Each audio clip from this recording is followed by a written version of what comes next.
नमस्ते। आज के इस खास एक्सप्लेनर में हम एक बहुत ही मार्मिक और दिल दहला देने वाली कहानी पर बात करने वाले हैं।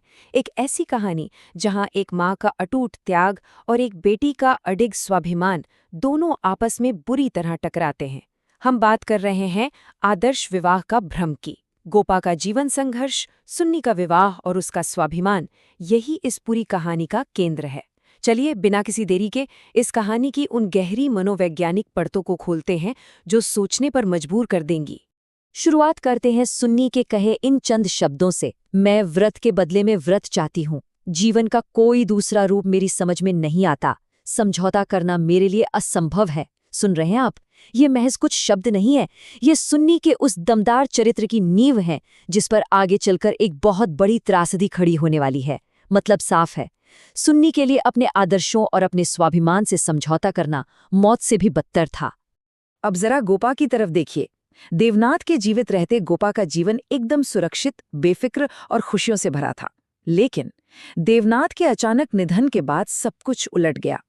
विधवा होने के बाद गोपा मानो समय से पहले ही बूढ़ी हो गई, बालों में सफेदी आ गई और वो बस दिन रात सिलाई बुनाई में डूब गई।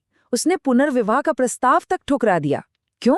सिर्फ अपने पति के प्रति निष्ठा और परिवार के स्वाभिमान के लिए।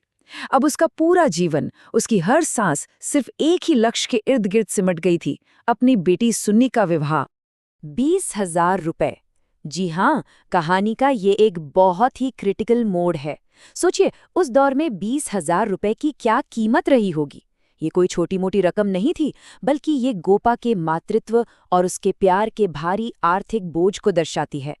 अपने पति की प्रतिष्ठा को बनाए रखने के लिए और सुन्नी की शादी को एकदम भव्य बनाने के जुनून में गोपा ने चुपचाप अपना इकलौता घर तक गिरवी रख दिया।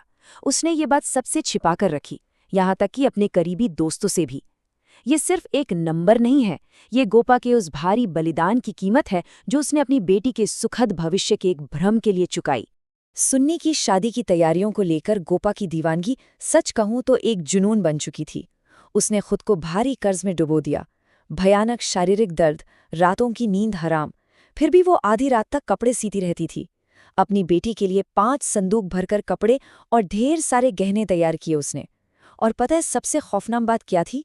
वो इस गहरे भ्रम में जी रही थी कि उसके दिवंगत पति देवनाथ की आत्मा कदम कदम पर उसका मार्गदर्शन कर रही है। अपनी सेहत की उसे कोई परवाह नहीं थी। उसे बस किसी भी कीमत पर परिवार का सम्मान बचाना था। इसी बीच कहानी में एंट्री होती है सुन्नी के होने वाले ससुर मदारलाल की। उनके शब्द सुनिए। मुझे दहेज नहीं चाहिए, मुझे केवल कन्या चाहिए। मैं उन्हें बोझ तले नहीं दबाना चाहता।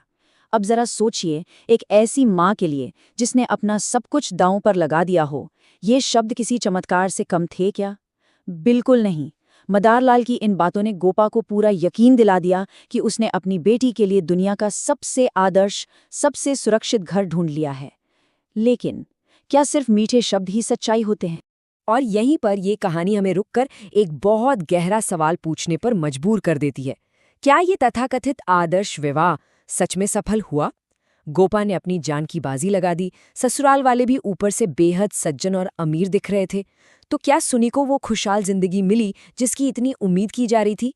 ये सवाल असल में समाज के बनाए उन आदर्शों और उनके पीछे की कड़वी सच्चाई के बीच की गहरी खाई को उजागर करता है।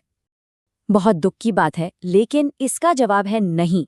शादी से पहले सुन्नी की पति केदार की जो सच्चाई छिपाई गई थी, वो भयानक थी। केदार अपने माता पिता की इकलौती लेकिन बेहद बिगड़ी हुई संतान था। उसे परिवार की दौलत को पानी की तरह बहाने की आदत थी। उसे थिएटर और नाटकों का ऐसा शौक था जो सच में एक पागलपन बन चुका था। दिन रात शराब पीना, अभिनेत्रियों के पीछे भागना, यही उसकी जिंदगी थी। और सबसे बुरी बात, अपनी नई नवेली पत्नी सुन्नी को लेकर वो पूरी तरह से उदासीन था। केदार के इन काले सच ने उस आदर्श विवाह के भ्रम के टुकड़े टुकड़े कर दिए जिसके लिए गोपा ने अपना सब कुछ न्योछावर किया था। और यहीं से उभर कर आता है इस कहानी का सबसे शक्तिशाली पहलू, स्वाभिमान। सुन्नी के लिए स्वाभिमान का क्या मतलब था? इसका मतलब था अपनी गरिमा का एक ऐसा कठोर मानक जो किसी भी हाल में झुकने को तैयार नहीं था। वो किसी भी कीमत पर उपेक्षा या इस दागदार और धोखेबाज रिश्ते को बर्दाश्त करने वाली नहीं थी।